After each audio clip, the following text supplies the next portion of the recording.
Patricia Talks.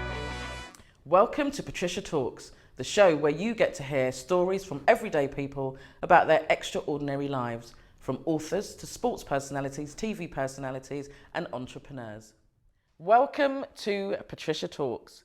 Today's show is about a very, very important topic, prostate cancer. My special guests today are Professor Frank Chinegwundoh MBE and Errol Mckellar MBE. Professor Frank, urological surgeon. Welcome to Patricia Talks. Thank you very much. It's my absolute pleasure to have you on the show. Today we're going to be talking about something that you're very passionate about. But before we do that, tell me a little bit about your background. Where are you from? I'm from London. I was born and bred in South London of Nigerian parentage.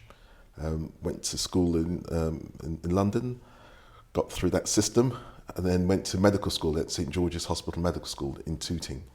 And then having qualified as a doctor back in the 1980s, did a series of jobs and gained more and more experience in the field of surgery, specialised in urology, which is to do with the urinary system, and became a consultant at Barts in 1996. So when did you know that you wanted to be a doctor and go into medicine? Probably from the time I was about 8. Oh. 8 years of old. People ask me why, or because I have no medical background at all, and I'm not quite sure why. But what I do remember is that my favourite TV programmes at the time were, there was Emergency Ward 10 and there was General Hospital, which was the equivalent now, I guess, of Casualty and Holby City. And I just found those very interesting, and I liked the characters. So perhaps that's what sowed the seed. Nice. I think I just about remember General Hospital, yes, actually. That's great. So you went to a school, you went on then to study medicine, but you have a particular interest in urology. Tell me why that is. I mean, there's lots of different surgical specialties, and when you're coming through the ranks, you experience orthopedics, you experience general surgery, you get the variety of experiences, and urology was what appealed to me, and it appealed to me because it's male and female, whereas some specialties like gynecology is just female. Sure. So urology is male and female. It was adults. It was children. You had some very, very high tech equipment, and I like high tech equipment, but you also had the scalpel and and forceps. Okay. So surgically, it appealed to me. And it appealed to me on a kind of a personal level. So what is a urologist? What does a urologist do? So urology is a surgical specialty, and it deals with diseases of the urinary system. So kidneys, the bladder, the prostate, genital system. So I would deal with kidney stones or bladder stones or the enlarged prostate or prostate cancer or men wanting a circumcision or swellings of the testicle, erectile dysfunction. That's another big area. So it's a genitourinary system, basically. Nice. So I've read your resume. I have to say, it's absolutely awesome, and there's reams and reams of information. And your studies are extensive. Your publications are numerous. But we're talking today about a particular area of your work, and we're focusing today on prostate cancer. So you have a particular interest in prostate cancer. Tell me where that came from. I think that interest came from when I became a consultant at St Bartholomew's back in 1996. I was seeing a lot of black men in my clinics, more than I would have expected from how many black men were in the population in the East End. A lot of these black men had prostate cancer, and so I got to thinking, why am I seeing so many black men with prostate cancer? Is it just an East End thing, or is it a bigger problem? And so I was interested enough to contact the statistics office, the Office of National Statistics, or whatever it was called at the time. And you found that there were no statistics, and there was no data. Right? There was no data. I said, how many black men have got prostate cancer in the UK? And there was no data. Wow. So I looked to America, and then I saw that in America, more black men were getting prostate cancer than white men. So I thought, well, this is probably the same thing in the UK. It's just that no one has looked into it, no one has studied it. So I undertook a study when I was at Barts Health. This is in the late 1990s, early noughties. And indeed, I found that in East London, being black gave you 2 to 3 times greater risk of getting prostate cancer. Wow. And so that's what got me going. And then I was able to collaborate with colleagues in Bristol and other parts of London to do a bigger study, which came to the same conclusion. I then linked up with the Americans and also West African researchers. In fact, I still have those collaborative links to try and understand why is it much more common if you're black. And we still don't know the answer to that, although there is a lot of research going on to answer that question. I mean, it's amazing in that had you not have even done that study, because you've pioneered that study, at least here in the UK, had you not have carried out that study, we wouldn't be even having this conversation at this level today. So before we talk about the prevalence, what is prostate cancer? Perhaps we can take a step back and say, what is cancer? Sure. So cancer is when the building blocks of whatever organ we're talking about. The normal building blocks of whatever tissue, breast, prostate, colon, whatever it is, there's a normal growth and a normal death of cells. And cancer happens when the normal growth becomes over-exuberant and you get an uncontrolled growth. Sure. And that uncontrolled growth of cells, when it spreads around the body, depresses the body, and that's what causes people ultimately to die. So a cancer is an uncontrolled growth of cells. And so prostate cancer is when the cells in the prostate, instead of growing and dying in an orderly fashion, the cells just grow uncontrollably and then eventually spread and causes the demise of the patient. So how might somebody know that they've got prostate cancer? Yeah, so this is a big problem, and this is why I like to try and raise awareness. The problem with the prostate gland is that it's hidden. It's hidden, and it's tucked underneath the in the area we call the perineum. So if you were to put a needle straight through the skin, behind your testicles, in front of your anus, if you put a needle, you would hit the prostate. So it lies in the perineum, in front of the back passage, and underneath the bladder. And so because you can't see it and you can't feel it, men don't even know that it's there. And I always explain that the prostate is about the size of a walnut. And it sits underneath the bladder. The urine has to pass through it before you can expel the urine. So a lot of men, as they get older and the prostate enlarges, the prostate begins to squash the water pipe, the urethra. So it becomes more difficult to pass urine. It's really interesting that you use the term hidden, because I understand that sometimes men who do have prostate cancer have no symptoms at all. Is that right? Yeah, absolutely. Tell us about that. So in fact, most of the cancers that we are diagnosing now, the man doesn't have any symptoms whatsoever. And the way we pick up that there's a problem is because of the blood test, the prostate specific antigen blood test, otherwise known as PSA. So if you, because many men are aware that as they may get older, they may start having urinary problems. If a man doesn't have any urinary problems, he erroneously thinks, well, he can't have prostate cancer. Sure. But actually, a lot of prostate cancer, we find the man has no symptoms at all.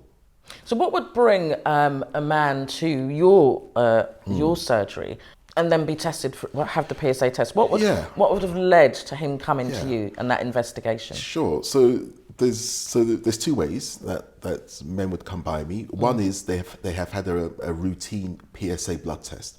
Perhaps some in their families have prostate cancer and they want to know their risk of getting prostate cancer. So they may have no symptoms at all. They just want to be checked out. The other group are men who've got urinary symptoms, who have got slow to pass the urine, going very often, getting up 2 to 3 times at night, having to get there in a hurry, always having to be aware of where the toilets are. So those urinary symptoms is what brings many men to see a specialist such as myself. Now, most of those men with those urinary symptoms, it won't be due to prostate cancer.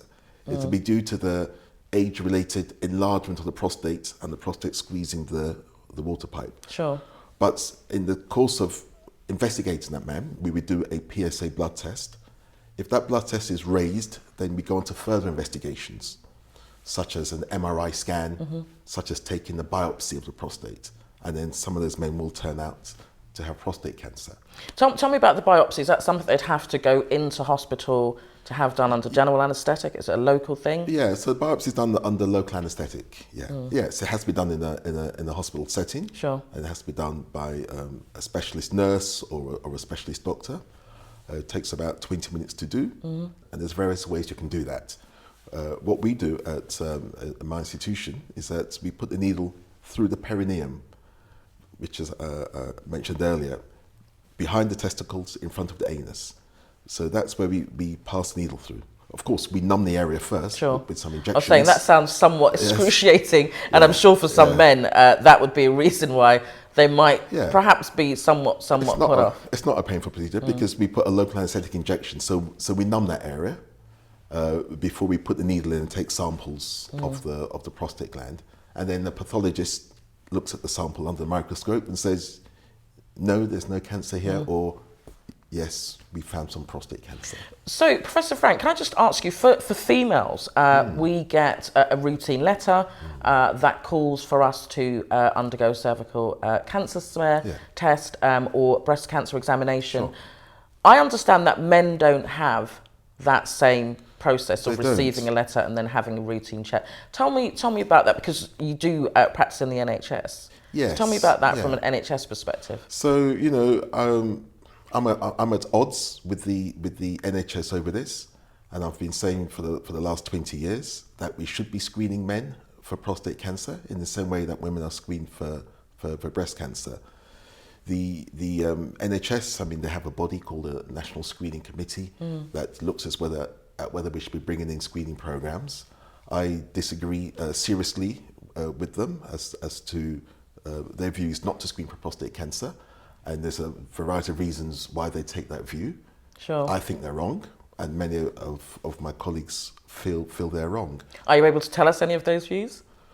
Why they think? Yeah, why do they think that it's not a good idea? Because they do it for females. I'm trying to get an understanding of why they don't see the same level of importance for men. Well, I don't think so much seen not regarding as important as women. I think the argument against screening is that many men whose PSA, this blood test, is raised, won't turn out to have prostate cancer. Sure. And so their view is you're raising unnecessary worries and concerns. They also think that, and it was true in the past, once you had a diagnosis of prostate cancer, you went down a certain path of treatment, and although the treatments were good, some of the side effects weren't so good. And there's no doubt that in the past, many men were over-treated, because a lot of prostate cancers don't actually need treating. You can just kind of survey them. You can just monitor them. And so undoubtedly in the past, many men had what turned out to be unnecessary treatments. And so the National Screening Committee over the years have taken a view that if you screen for prostate cancer, you will pick up a lot of men with prostate cancer who don't need any treatment. And so they may end up getting over-treated. But on the other hand, because we now recognise that not every man needs to be treated for the prostate cancer, we're no longer doing the kind of radical surgery or radical radiation unnecessarily. It's only those men now that we say, okay, this prostate cancer, if we don't treat it, it's going to cause you major problems later.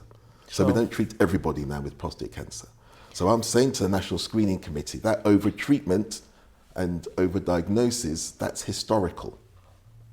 So I guess now what you're saying is we're in a new phase now. Absolutely. It's a different time now. Absolutely. And we know for sure men are dying from prostate cancer. Yeah. What is the prevalence of prostate cancer? Well, it's about roughly 50,000 men get a new diagnosis every year. Wow. And about 12 to 13,000 men a year die from prostate cancer. So it's now overtaken breast cancer in terms of deaths from cancer. So that's a significant number. It's a significant number, and it's a major problem.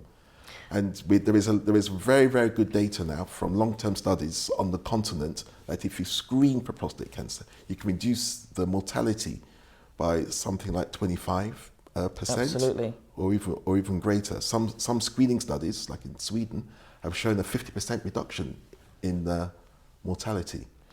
Do you know, it's so amazing that you have gone on to do so much research. As I've said, your publications are huge. Because I think of your interest, your tenacity, the fact that you're concerned about the impact of prostate cancer on men, you've done something about it. So we've got some new evidence.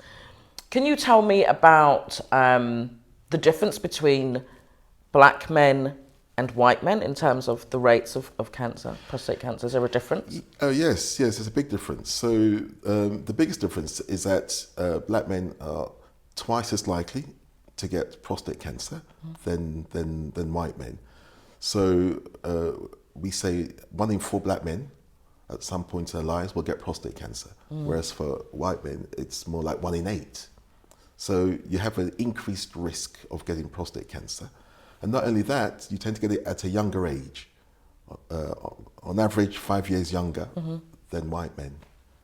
And is there a sense that it will be something that's in the family? Does it work like that? It can be hereditary, yeah. It can run in the family. And so if you have like a first degree relative, so maybe a father, maybe a brother has got prostate cancer, your risk is doubled compared to one of your friends who doesn't have any relatives with prostate cancer. And also what we now also recognize is that there's a link between breast cancer in the family and prostate cancer. Wow, that's interesting. So when I'm taking a family history from a man who's come to see me because they are concerned about their prostate, either because they have symptoms or the PSA is raised, I always ask them whether their mother or their sister has breast cancer, because that makes them more likely to end up having prostate cancer. Oh, that's interesting. I didn't know that. Can you tell me whether there's a particular age at which you would suggest that men routinely, if they routinely, have their prostate checked? Is there a particular age? Well, I think if you're a white man from the age of 50, if you're black from the age of 45, you should be having the PSA blood test.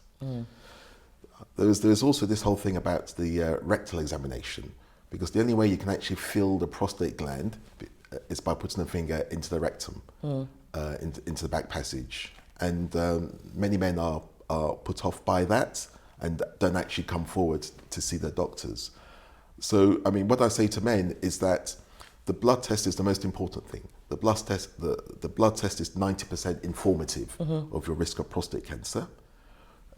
If you want to kind of really go into the full extent of trying to exclude it, yes, then the doctor can put a finger into the back passage and feel the consistency of your prostate gland. I have to say, whilst this is a really serious topic, there are different ways of getting the message across. Sure. And I saw some fantastic footage where you were in a skit with Ricky Gervais. That's right. And you did That's a right. live examination. Yeah. Tell me how you got involved in that. Well, I got involved with that because I just got a phone call when I was in the operating theatre one afternoon. I remember it very well. It was a Thursday afternoon. And this man said that he's a producer on this program called An Idiot Abroad. And I'd vaguely heard of it, but didn't really know what it was about. And he said they're looking for a urologist to do a rectal examination on Carl Pilkington. And Carl Pilkington was, and Ricky Gervais had this kind of thing going on. Carl Pilkington had been sent all over the world to have various experiences, and he'd be filmed, and it was quite a comedic kind of vehicle. So I said, sure, if it's something that's going to raise awareness of the prostate gland, I'll participate. So I remember I rushed home, and I said to the children, I've had this call from this producer. There's some program called An Idiot Abroad. It's to do with Ricky Gervais. I knew who Ricky Gervais was, but I'd never seen his program. Sure. And then they said, what? This is an incredible program, Idiot Abroad. And it turned out that my kids had like the video of the DVD from series 1.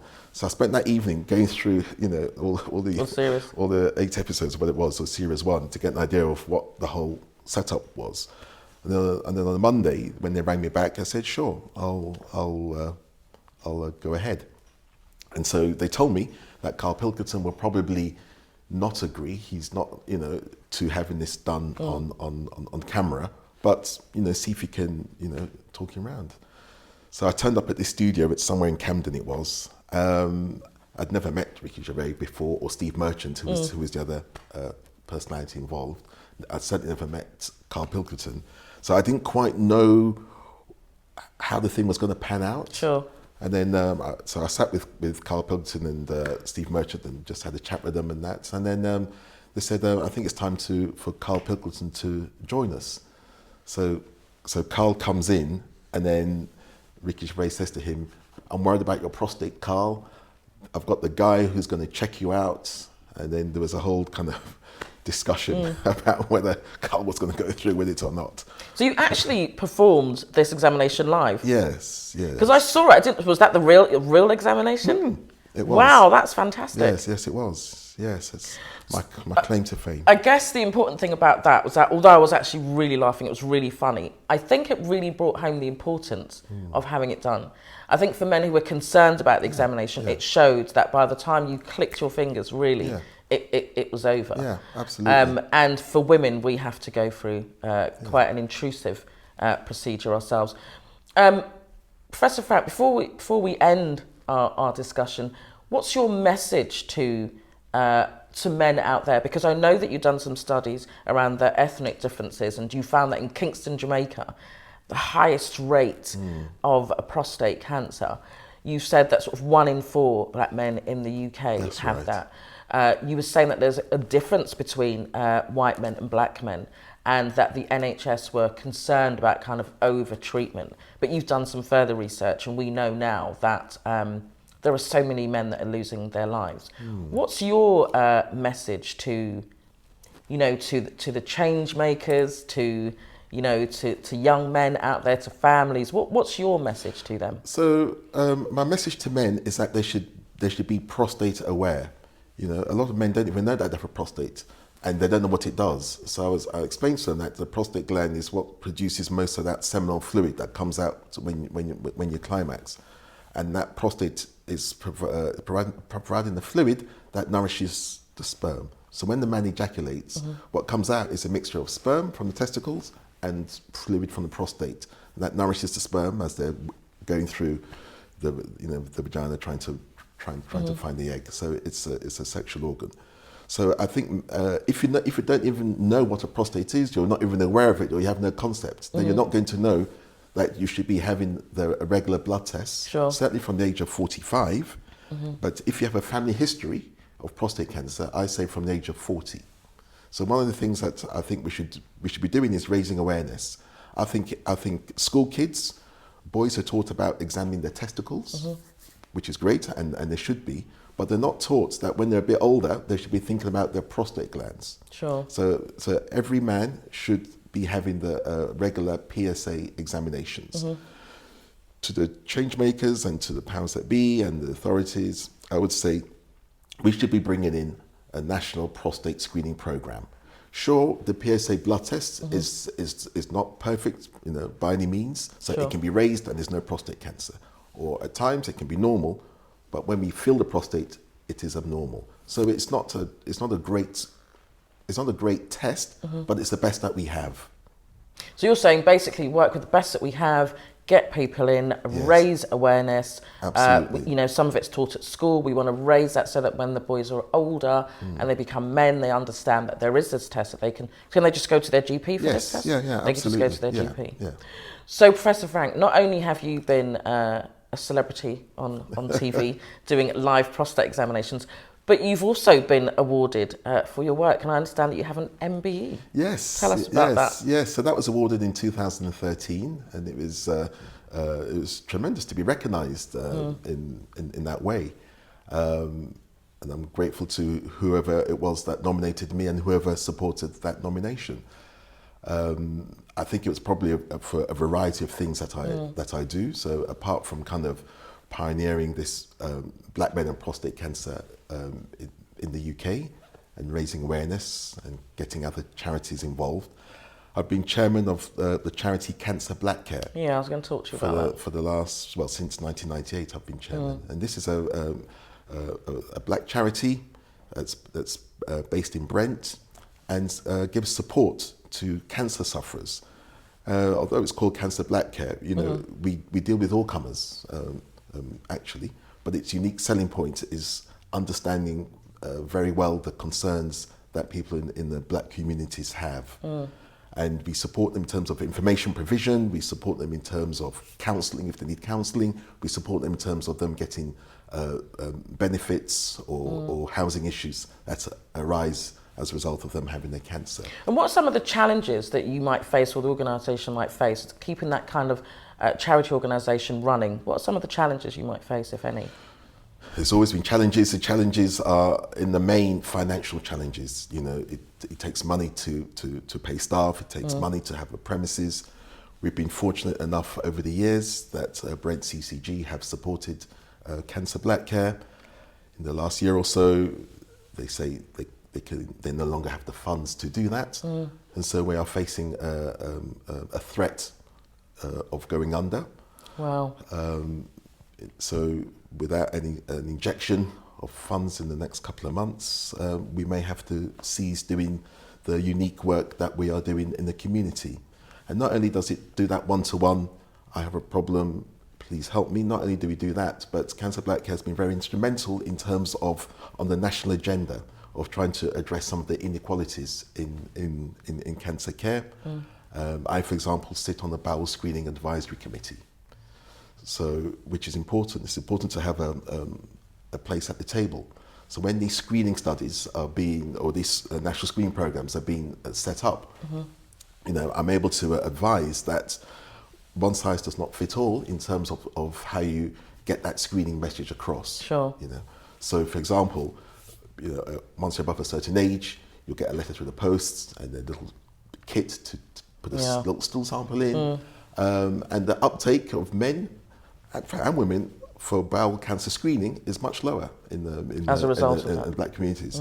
So what I've been able to say is that you need to use a different approach to if you're trying to access a particular segment of the community. When it comes to these national messages like Be Clear on Cancer, through myself and through Cancer Black Care, we've been able to say if you're trying to message, one message doesn't fit all. So the way the black community might view a message might be different to the way the white community views a message. Sure. And so you have to tailor your messaging to the community. And yes, Public Health England have taken that on board. And so, for example, when it comes to Be Clear on Cancer, if you've got blood in your urine, go and see a doctor. There's different messaging to the mainstream communities and different messaging to the black and Asian communities. So much so that myself and others would be kind of the voice of those campaigns, because we now know that you take more notice if someone looks like you. Sure. Of whatever health message it is you're trying to deliver. So I think charities like Cancer Black Care, who by virtue of what they do, have a seat at various of these tables where decisions are made. Absolutely. As to what screening is going to happen and how are these messages going to be delivered. Professor Frank, I want to say that I could talk to you for days and days and days, but we don't have that much time. But I do want to say thank you from, you know, on and behalf of the black community because of the research that you have done, because you are both the face and the voice of the community. And I couldn't think of anybody else more fitting. Your resume is amazing. You've done some fantastic work. Your tenacity to go against the grain and say, actually, this is what I feel. And your recognition about one size not fitting all, and the fact that you're tailoring and bespoking the treatment that the black community have and so need. So I want to say thank you ever so much for being a guest on Patricia Talks. Thank you for taking the time and trouble. Thank you.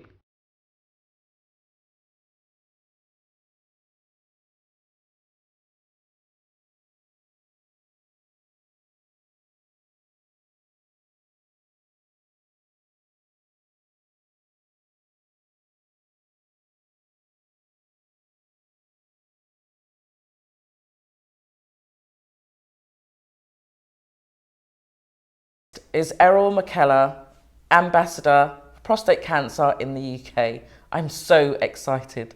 Errol Mckellar, welcome to Patricia Talks. It's amazing to see you again. How are you doing? How are you? I'm fantastic and super excited. Well. So Errol, I'm super excited about you because I know lots about you already.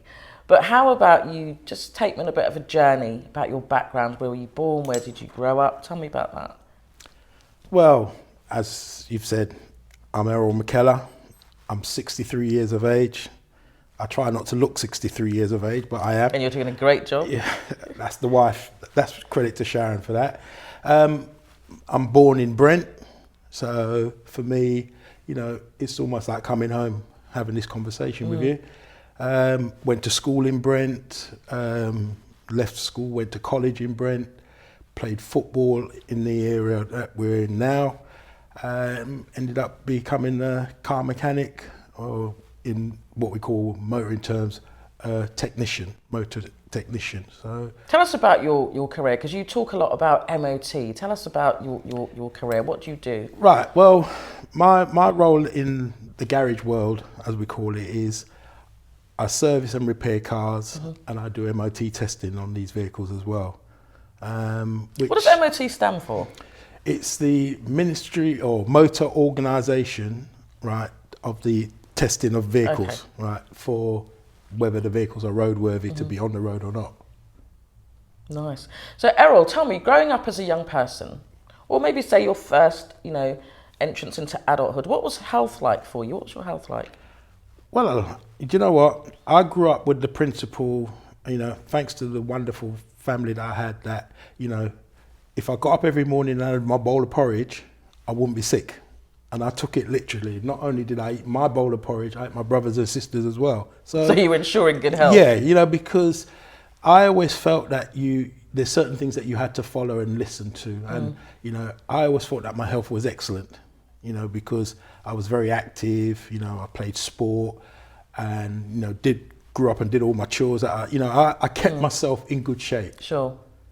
So tell us, Errol, about a conversation with your wife, Sharon, who you've already mentioned. Yeah. That was to change your life. Yeah, well, before I say that, the message is I actually do preach nagging. So I'm sorry. You preach nagging? Yeah, so I'm sorry to any men out there if that's going to upset them, but I actually do preach the word nagging because I like that. Sharon was moaning and complaining about my snoring to the point that they even taped it one night. Wow. Yeah, so she said to me, look, you need to do something about this snoring because I'm not sleeping. So I said, well, I am. Right. So she said, look, what are you going to do about it? I said, look, you make the appointment with the doctor and I'll go. And men, once you tell a woman to do something, sure, you're in trouble. It's going to happen. And she made the appointment with the doctor. So what happened next? So Sharon's made the appointment for the doctor. Tell us what happens at the appointment. So I had to go to the doctor because she made the appointment. So while I was in the reception waiting to see the doctor, I picked up a leaflet, read the leaflet, right, from Prostate Cancer UK, and thought, okay, you know what, I'm going to go and make an appointment to come back and do this test. So had you ever thought about having a test done before that time? If I tell you the truth, right, I don't even think I was aware of the word prostate, let alone prostate cancer. Sure. Right. And if I did, I was, it was very flippant. So, no, to be honest, I wasn't switched on about it. That was the issue that I have with the word prostate cancer. So when I went to the reception and said to the lady, I want to make an appointment to come back and do this test, she said, Mr. Mckellar, you don't need an appointment. This is a simple blood test that takes less than 10 minutes. So I said, okay then. At the time, I never ever realised that 10 minutes was going to change the rest of my life. Sure. So tell us, Errol, so you saw the leaflet. The leaflet was profound enough to make you take it to a receptionist and to answer for the test. What was the test like? Tell us about that. Well, I sat in the chair. It was a simple blood test. I had the blood test done. I went back and sat in the chair. That's how quick it was, right? So to say what did I remember about it, that's all I remember about it, But you'd actually gone there for snoring, right? I went there for snoring because, and the interesting thing is, after having the blood test and I sat down and I waited to see the doctor about the snoring, that seemed that I was sitting there for ages. And the only time I remember bringing up the conversation about the blood test was when I got home in the evening, right, Sharon was cooking dinner at the time, and you know, sitting there with the kids waiting to eat my dinner. And I said, oh, you know, Sharon, by the way, you know, while I was waiting to see the doctor about the snoring, I did a blood test for prostate cancer. Well, she immediately stopped cooking. Sure. And she looked at me and she said, what's that got to do with your snoring? And hopefully, to this day, I think the answer that I gave her was the right one, because I actually got my dinner that night. You got your dinner? Yeah. Because that is quite interesting. You've gone to find out about your snoring, Yeah. and you come back and say, by the way, I've had a test done for prostate cancer. Yeah. So what next? A week after that first blood test, I get a phone call from my doctor, can I come in to do a blood test, another blood test? And I'm thinking, okay, is there anything I've got to worry about? Doctor said, no, it's just routine, right? We just like to do follow-up on what we've done. Sure. So I didn't think nothing of it. I actually don't even remember having the conversation with Sharon about doing the second blood test. I just went and done it. And, you know... Were they wanting you to come in immediately, or just in kind of in your own time? They said today. When they phoned me up, they said, could I come in today to do another blood test? And I thought, okay. To be honest, I didn't think it was a serious issue. I thought, oh, it's just another blood test. So, you know, I didn't have a problem in having the blood test. Once they called me, I thought, okay, I'll just make the time and I'll go. Okay, so you went back a week later, on the same day that they'd called you, to have the test done. You were asking some questions, but you weren't overly concerned. No, because I think I was what I call the typical man, right? You know, I don't generally go to the doctors, right? So the fact that I've gone to the doctor for something else, and then I get a phone call because I did something else while I was at the doctor the first time to do the same something else that I'd done, then I started to think, well, maybe there's some kind of a conversation I need to be having about this, you know. And I always remember I spoke to Sharon about the second blood test probably a week after I had it done.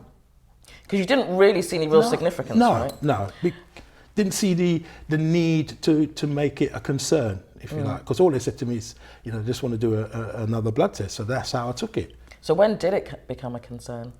Well, it became a concern when they phoned me up and said they want me to come in to do a biopsy, you know. And I said to the doctor, when do you want me to come and do that? They said, well, we've made an appointment for you to come in this morning. So I said, okay, no problem, I'll see you there then. And I put the phone down and I rang Sharon and I said, I've just had a phone call from the doctor, they want me to come in to do a biopsy. And she said, well, when do they want you to do that? And I said, well, they want me to do it today. So she said, okay, don't worry, it's not a problem. She said, it's something routine, right? But don't drive, get a cab and I'll meet you at the hospital. So, did you know what a biopsy was?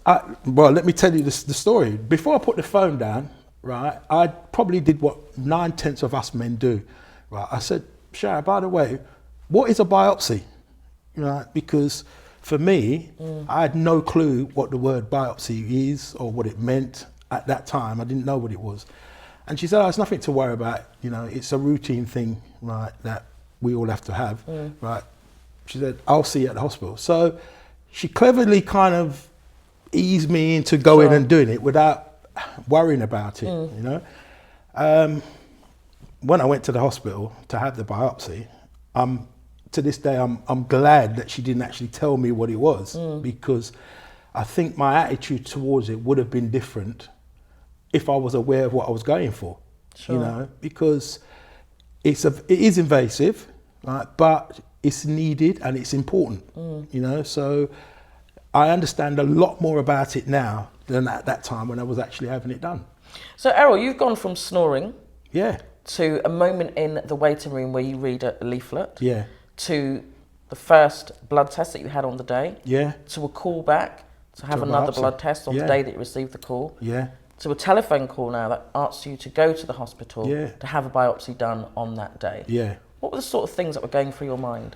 Well, the whole thing started to become serious after I sat down with Sharon and we were discussing the whys and the don'ts, because the effect that the biopsy left on me meant that I needed to start asking the questions, because I'm a mechanic. So how I relate things is very similar to my job.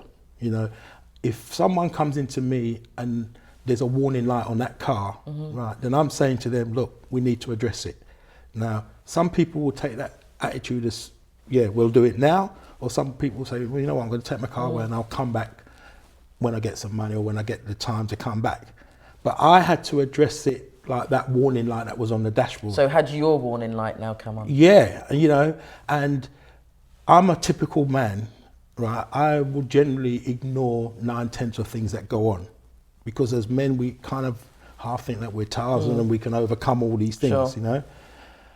When they called me back after that to do the scan, right, then the whole thing started to become... What was the period of time between the biopsy and the scan? About a week, right? And then they called me back to do the scan. And I think then I'm starting to get more concerned now as to what's going on, you know? And it was after the scan, and they called me and Sharon in and they sat us both down and they said, you know, Mr. Mckellar, you know, your prostate is covered in cancer. Wow. You know, what was the scan? What sort of scan was it? You lie on this machine and it, you know, what you do is it's the MRI, the full body scan. Yeah, and do you know what? You kind of see your whole world as you're lying on that table. You actually see your whole world flashing by. You know, you kind of think of yourself as, you know, your childhood, you know, becoming an adult, but you kind of lie there seeing all these things as you're lying on this table, you know. And when the doctor said it to me, sitting there with Sharon, I remember getting up and walking out of the room. What did he actually say to you, Errol? He just said to me, he said, you know, my prostate's covered in cancer. So I kind of thought, whoa, you know what? I just thought he couldn't be talking to me. You know, I kind of let the conversation go over my head. Sure. I came out the room, I went and I sat in my car. I came out the building, went and sat in my car. And when I sat in my car and got my thoughts together, I just, you know, to this day, I don't know whether I was scared, frightened or both. I just burst into tears because I just felt helpless. I felt like there's nothing, what am I going to do about this issue? Sure. You know? And this is what is so important about the whole of this conversation, because women are very inspirational in helping us men to come to terms with many, many things, especially emotional things. You know, Sharon came in the car, she sat there with me and she said, look, you know, all the years that I've known you, I've never seen you quit on anything that you've ever done. So I had to stop, I had to wipe the tears from my eyes, and I had to man up now. And I looked at her and I came to two things. I thought, is she having a go at me, or is this her way of motivating me to get up and go and do something? So I took the latter. I said, you know what? No, Errol, you've got to fix up now. Right. So we came out of the car, went back in there, sat down with the doctor. I said, doctor, right, tell me what I need to do to deal with this problem. And he said, look, if we don't operate on you, right, that's what he said to me. If we don't operate on you, you could be dead in 6 months. Wow. Right. So for me, the conversation has just gone from, I only went to this doctor because I was snoring. Sure. That I would never have gone to the doctor about, because, you know, going back to that part of the conversation, I denied that I was snoring. It's only till when they taped it, but you were in denial. Yeah. So I couldn't hide from it. You were bringing the house down. Yeah, you know, and why I tell that story is because every time I have a conversation with somebody, 9 times out of 10, they find out about the prostate issue purely by accident. You know, we're going to talk some more about that, Errol, and what you've done for those people who find out by accident. But earlier in the program, I spoke to Dr. Frank, Professor Frank, and he was saying that often there are no symptoms. Retrospectively, looking back now, do you think you had any symptoms? Well, let me tell you about the symptoms, and I know that Professor Frank would probably vouch for that we men are the greatest at finding an excuse for any symptoms. Right, whether we know about them or not. Sure. You know, I mean, going to the toilet and not fully emptying, you kind of think, okay, well, there's got to be an excuse for that. You go there and you're dribbling like a tap, right? There's an excuse for that. But as a man, right, instead of facing the facts, we tend to kind of hide away from it, you know, and that's the biggest issue. So for me, if I had the symptoms, I didn't know what the symptoms were. And I know more about the symptoms now when I look back at it now, I was thinking to myself, well, yes, there were signs, but I come back to that, what I know best, the warning sign on the motor car that tells you that something's wrong, right? It's called a management light for a reason. Because a management light. Yeah, the reason why it's called a management warning light is because if there's something wrong with you, right, or something wrong with your car, it flags up. So what was your management warning light? Was it Sharon? Was it the snoring? I think, listen, I give credit to Sharon because the reason I have to give credit is because I would not be sitting here having this conversation, you know, because she was persistent in doing something about something that led to something else, you know. And women tend to notice, you know, through the things that I've done now, I realise that women become your carer when you are diagnosed with prostate cancer, you know, because you're not the only one that's going to suffer from this. You know, your closest and dearest, your family, it will affect everybody that is in contact with you. So Errol, tell us then, because you're talking about your family and how it's going to impact everybody and the fact that your wife becomes your carer. Yeah. On the day that the doctor had said to you that you need to have surgery, and if you don't, you've got about 6 months to live, what decision did you make, and who were you thinking about whilst making that decision? Well, I was, you know, after sitting down and discussing it with Sharon and the kids and my family, I felt that the right thing for me to do was to have the operation to remove the prostate, because I wasn't really, you know, the only choice I was given that is, if I go down the road of radiotherapy and that doesn't work, then I would not be able to have the operation. And for my age and what I've already done with my life in terms of my children and so forth, for me, it felt like the right decision, you know. I mean, that was in 2010, right, stroke 2011, right? What I would say to people is that when it comes to the decision makings now, things are a lot better, you know, because I know when in the conversation you had with Professor Frank, you know, a lot of things were done on the spur of the moment, you know, and, you know, my question that I always get asked is, in hindsight, would I have changed my mind and done something different? I wasn't in that position to have that choice. At that time. Yeah, I had to make that decision, and it comes back to what I'm saying about manning up and making that decision, you know. But in a weird sort of way, it kind of led me to the path that I am now in. So you were diagnosed in 2020, but had the surgery in 2011, is that right? Yeah, in October of 2010 is when it all started. Yeah. And then I had the operation in March 2011. So who were you thinking about, and what were the things that you were thinking about from the time you were told in October and you're waiting until March? Who were you thinking about, and what were you thinking about? I was thinking, you know what was in my mind? It was like the immediates around me, you know, and, you know, I'm always the one that they look up to help, to do A, B, C, and D, you know. I'd like to feel that I've been an inspiration for my children growing up and, you know, somebody that my family could be proud of. And I just felt that, you know, all the time I grew up with this feeling of, I'm not going to be ill, I'm not going to be ill. And then the first time it really hits me, I was helpless. Sure. You know, so when you have this kind of situation, and particularly with the prostate, it does play a lot on your mental mind, a hell of a lot on your mental mind. So let's fast forward now to 2011. Your mind, you're saying, has been impacted by the fact that you are the person that everybody goes to. You help everybody, and now you're feeling helpless. Yeah. So it's the day of your surgery. Tell us about that. It was interesting because I remember the doctor came up to my room and we had a conversation, and he said, "How do you feel this morning, Mr. Mckellar? How do you feel?" And I said, "Doctor, I'm scared." I said, the only time I experienced this feeling was the year before when I lost my mum, because my mum was the go-to person. You know, whatever problem in my life growing up, my mum always had an answer, you know. And when you come from the background that we as Afro-Caribbean people come from, you know that the older generation will have a saying for every single thing. And a remedy, of course. And a remedy, right? You know, I mean, you know, my mum said to me, if I had my cornmeal porridge every day, I won't be sick. So I took those words gospel to the point, as I said, I was eating everyone else's porridge.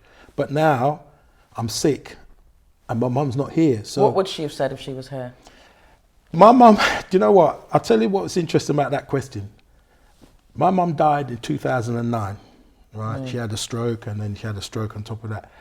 But the night before she passed away, right, I visited her in Norfolk Park Hospital. And she held my hand and she said, son, I'm not worried about dying because I'm leaving you with good people.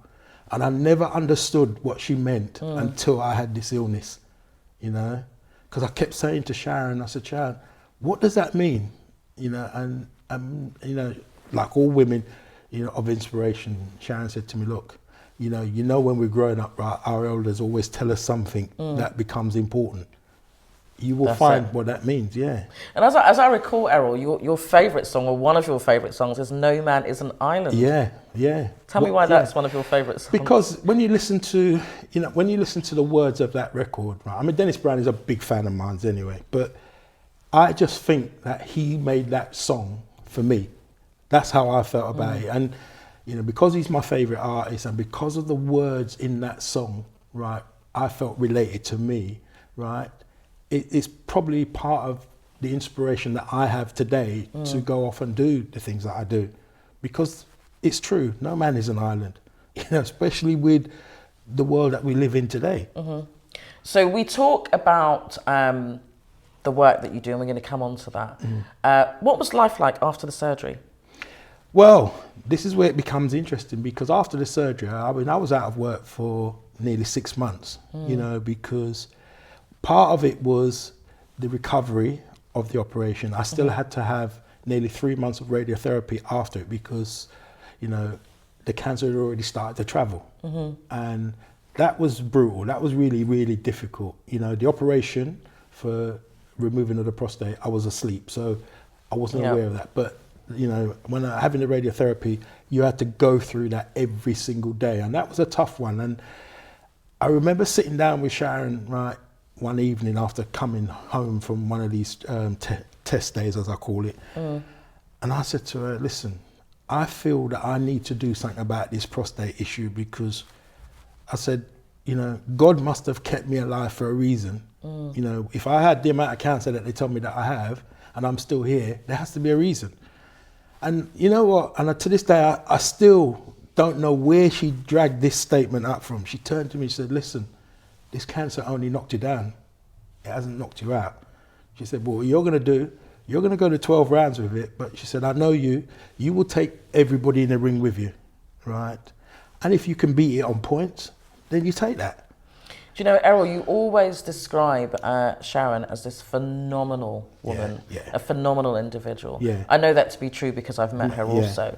Tell me why you think it's important for other women to hear this message. I think, and as you can see, I have tears in my eyes every time I talk about it. But what we have to understand, right, is as a man, right, we come from a woman. You know, our mother gave us the greatest gift in the world. That's life, right? What we choose to do with it will enhance the direction that we take it out of life, right? And, you know, my mum was my strength. And when my mum went, there was a period in my life where I kind of felt I didn't have nobody to actually turn to, but there was always somebody to turn to, you know? And the credit I want all men to understand is listen to your partner, talk to your partners, right? Because, you know, I know you've had the conversation with Professor Frank, and he will tell you, we have to start talking about this because this is a serious problem within our community. You know, it's a serious problem with men, full stop, right? But you can't keep telling us as black men that we're high risk of something and we're not going to get up and do anything about it. So Errol, you did just that. Tell us what you've done about it. Well, the strange thing with, as I said, with everything that's happened, and because of the job that I do, I went back to work after 6 months of being out of work, right? First day I was in my garage, a guy walked into the garage and we was having some pleasant conversation. He said, I'm really glad to see you back, Errol, and you know. And then I stopped and I looked at him and I said, you know, when was the last time you had your prostate checked? And the conversation stopped being pleasant, and now he's become, he's looking at me hard and aggressive, and like he wants to have a fight with me now. Yeah. And you know, and he just said to me, "What the bleep has that got to do with my gearbox not working?" Because he came in to have his gearbox done. And then I said to him, and I don't know where that came from. I said to him, "Listen, I'll tell you what I'll do. I'm going to give you 20% discount on the work I'm going to do on your car if you go and get your prostate checked when you come back to pick it up." Well, clearly, I didn't think this whole thing through when I said it to him, right? Because 2 weeks later, he came back into the garage to pick up his car. He said, "Yeah, I took your advice, by the way." And he was waving this piece of paper in his hand. And I looked at him and I looked up to the sky and I said, "Jesus Christ, this has just cost me 200 quid. Right? Because that was your discount. Yeah, you know, because as I said, I clearly hadn't thought the whole conversation through. And then he comes back and tells me that he did exactly what I asked him to do. And he must have seen the look on my face, because he turned to me and said, "Listen, don't worry about the money." And I looked up there again and I said, "Thank God," right? But then it becomes serious now. He said, "But I think you need to read this letter." And I opened the letter and read the letter. He had 25% cancer in his prostate. And he said to me, amazing. Yeah, but you know, he turned to me and he said, "Listen, Errol," he said, "I don't want you to give me the money back. I want you to donate it to charity." But he said, "I think you need to start raising the awareness of this problem," because he said, "I wouldn't have gone to the doctor if you didn't tell me," you know. He was the first of 48 guys that walked into my garage in the East End of London that was diagnosed with prostate cancer. 48? 48 guys. So were you then just asking everybody that came? Is that, or were you kind of a bit... Well, the people that will know me, right, I set myself a target of, because of where I was and where my garage was, I set myself a target of talking to 100 people a day about this issue, because then I just think, I was like, I've got to go and do this then. Because what I was looking to try and do, to try and make a difference with this, it came to me with, it was there all the time. You know, so every time someone came in to have their car done, I'd offer them 20%. What was interesting is that when I offered a 20% discount, more women took up the deal than the men. Women came in to check their oil, their water and their tyres. The guys used to come in like that vehicle that was broken down and was on the back of a recovery truck, right? When there's a problem, that's when the guys come in to get their cars done. And it was no different to us men with a prostate issue. You know, men used to come in and say to me, "Listen, my wife's not, you know, she's not feeling me, she doesn't want me to be around her for the romantic bits and pieces of our life because of you." I said, "Trust me, that means she cares about you then." So you'd be encouraging the women for them to get their partners tested? Yeah, as well as the men, because I realised that, you know, when a woman tells you something, they either tell you because they see it or they sense it. So that was my avenue to getting more men involved. But to have 48 guys walk into a little garage in the East End of London diagnosed with prostate cancer, you know, 28 of those guys were Afro-Caribbean men. 2 of them are no longer here. One of them was 42 years of age when he walked in and found out. For me, he was the unlucky guy, right? The other guy that came in, that passed away, was 36 years of age. But you know what was sad about him? When he came in and he said to me, you know, and I looked at him and he didn't feel too well. I said to him, you know, because I was just saying it, so it came out of my mouth automatically, you know. He looked at me and he said to me, "I can't go through all of that because my 2 brothers have had prostate cancer, my dad's had prostate cancer, my uncle's had prostate cancer." So I had to put down the spanner I had in my hand. I said, "What did you say?" Because I had to ask him again. That's almost all the males in his family. Yeah. But you know what it reminded me of? It brings me back to a conversation that I had with my dad when I went and told my dad that I was diagnosed with prostate cancer. My dad said, "Son, I had that 5 years ago." I said, "What do you mean you had it 5 years ago?" He said, Yeah. But I was so angry with my dad, I couldn't talk to him for 6 months because of it. But when I started to travel around the country talking to men, I realised that this is so common, right? And particularly with Afro-Caribbean men, right? We are getting better. We are getting better. But, you know, I know Professor Frank will tell you, we have to continue this relationship of talking you know, because one person don't deal with it on his own. Absolutely. And I think as a community, we often can't even say the word. We can't say cancer, we say the C word. Yeah. And there's, I don't know, maybe we need to get Professor Frank to do some research or check to see if he's got a publication on that, about why there's this real kind of secrecy. And so you're saying that your dad had this many years ago, and somehow you just didn't know about that. We didn't, and maybe knowing that might have given you some indication that perhaps you know, I always say to people, right, the reason why I'm pushing and endorsing the PSA, right, is because every year, right, you know, every year for me, I have to MOT the car that you drive every year, right? You know, you have to tax, insure and MOT your car every year, right? Why are we not paying that same attention to our bodies, right? Absolutely. You know, and, you know, apart from Professor Frank, there's not a lot of people who can give you the answer to that question, right? Because, look, the PSA is very similar to the MOT that we have to do on your car, right? So it's just like the traffic light system, right? Green means everything's okay. Amber means, right, it's an indicator to be aware of it, you know, keep an eye on it, monitor it. Red is your danger sign. Your management light. Your management light description. When it's amber and it changes to red, then you know that's, you know, you've got to do something about it.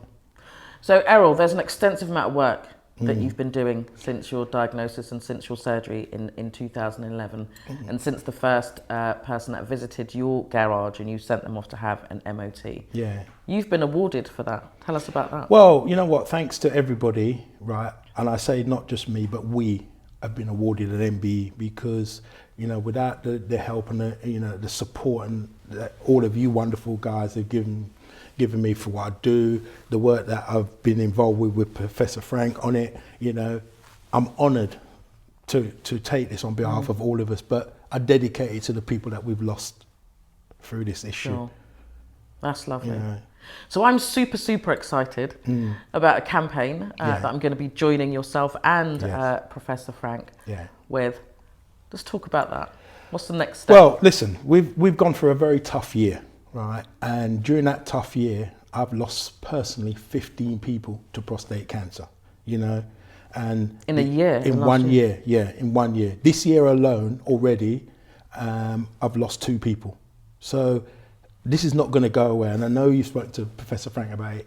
It's something we got to do something about it now. So, you know, with the advice and the support of Professor Frank and yourselves, you know, we've sat down and decided that we are going to do a mobile PSA testing vehicle. The man van. A man van, yeah. So, you know, listen, what we're saying is if men are telling me that they're not going to their doctors and they're not going to their hospital, right, we had to come up with some kind of a solution to what we feel would be the best way to address this. So I looked at a man and, you know, he's telling me that he's not. You know, I came home and I sat down, and again, I have to give credit to Sharon on this. I sat down and I said to her, Sharon, I'm talking to men who are telling me they're not going to the doctors, and while we're going through the COVID issue, they're definitely not going to the hospital. So she said, you know what you've got to do then? What? You take your MOT to them. And I thought, wow, why didn't I think of that? Because that's why you've got Sharon. Yeah. I said, why didn't I think of that? And then when I started to speak to Professor Frank about it, right, it made more sense, right? You know, so with all of that support network around me at this moment, right, we are in the midst of putting this together, you know, and not only are we just going to put it together, we're going to get it approved by the NHS because we don't want somebody to have an excuse not to do this test, you know. Our target is we would like to do 3,000 PSA tests a year. That's the target we've set ourselves, you know. Fantastic. And it's doable, right? Because, you know, and I have to give Professor Frank and his team absolute maximum credit because listen, I've never done so much reading in my life. It took me 15 years to read a book, right? Wow. I'm now reading every single day thanks to the support from all of you wonderful people. That's great. You know, I feel So, super Errol, intelligent now. I guess that how we need to end really today is telling people where they can go to get the update on the work that they're going to be doing. Tell us about where they can do that. Follow the Errol Mckellar Foundation, right? I'm urging people to follow the Errol Mckellar Foundation because we are going to make a difference. And when I say we, that's everybody. Come on board with us, support what we're doing, donate to what we're doing, because you know what? We want to change people's lives, attitudes towards this issue, you know, and the only way we can do it is we'll go to the masses, you know, because people have to understand, you know, that, and I know Professor Frank alluded to it, that, you know, it's changing, right, people's attitudes towards this. You know, it is something that together we can deal with. It's not a one-man problem, it's a we problem. So no man's an island. No man is an island. Errol Mckellar MBE, thank you so much for being a guest on Patricia Talks. It's been my absolute pleasure. No, thank you for allowing the Errol Mckellar Foundation to come on here and spread the word. Please, everyone who's watching, listening, go on to the site, the Errol Mckellar Foundation, and support what we're doing, because it's we the people. That's what that charity is. It's the people's charity.